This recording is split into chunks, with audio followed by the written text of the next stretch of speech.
ಬಿಸಾಕ್ಬೇಕು. ಒಬ್ಬ ಫೇಮಸ್ ಶಿಲ್ಪಿನ ಕೇಳದಂತೆ, ಸ್ವಾಮಿ ನೀವ್ ಹೆಂಗ್ ಸ್ವಾಮಿ ಅಷ್ಟು ಸುಂದರವಾಗಿರೋ ಶಿಲೆಗಳನ್ನೆಲ್ಲ ಕೆತ್ತೀರಾ ಅಂತ. ಅದಕ್ಕೆ ಆ ಶಿಲ್ಪಿ ಹೇಳದಂತೆ, ನಾನೇನಪ್ಪ ಕೆತ್ತೋದು, ಆ ಸೌಂದರ್ಯ ಕಲ್ಲಲ್ಲೇ ಇರುತ್ತೆ, ನಾನು ಬೇಡದೇ ಇರೋದನ್ನೆಲ್ಲ ಕೆತ್ತು ಬಿಸಾಕ್ತೀನಿ ಅಂತ. ವಾರನ್ ಬಫೆಟ್ ಒಂದ್ ಕಡೆ ಹೇಳ್ತಾರೆ, ಜನ ನಿಮ್ಗೆ ಕಲ್ಲು ಬಿಸಾಕ್ತಾರೆ, ಹಾಗಂತ ನೀವು ಆ ಕಲ್ಲುಗಳನ್ನ ವಾಪಸ್ ಅವರಿಗೆ ಬಿಸಾಕಲು ಹೋಗಬೇಡಿ. ಅವರು ಬಿಸಾಕಿದ ಕಲ್ಲುಗಳನ್ನ ಕಲೆಕ್ಟ್ ಮಾಡಿ ಇಟ್ಕೊಳ್ಳಿ, ಮುಂದೆ ಅದೇ ಕಲ್ಲುಗಳನ್ನ ಬಳಸಿ ಸಾಮ್ರಾಜ್ಯವನ್ನ ಕಟ್ಟಿ. ನಿನ್ನನ್ನ ವಾಟ್ಸಪ್ ಸ್ಟೇಟಸ್ ನಲ್ಲಿ ಮ್ಯೂಟ್ ಮಾಡಿದವರು, ಒಂದ್ ದಿವಸ ನಿನ್ನನ್ನ ಮೀಟ್ ಮಾಡಬೇಕು ಎನ್ನಬೇಕು. ರಿಫ್ರೆಶ್ ಆಗುತ್ತೆ.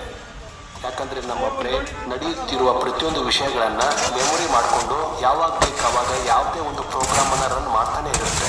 ನಾವು ಎಲ್ಲೇ ಆದರೂ ಇಂಪಾರ್ಟೆಂಟ್ ಮೀಟಿಂಗ್ನಲ್ಲಿ ಇರ್ಬೋದು, ಯಾರ ಹತ್ರನಾದರೂ ಇಂಪಾರ್ಟೆಂಟ್ ಮೀಟಿಂಗ್ ಮಾಡಬೇಕಾದ್ರೆ ನಮ್ಮಲ್ಲಿರುವಂತಹ ಮೊಬೈಲನ್ನು ಸೈಲೆಂಟ್ ಮೋಡ್ಗೆ ಇಡ್ತೀವಿ. ಯಾಕೆ?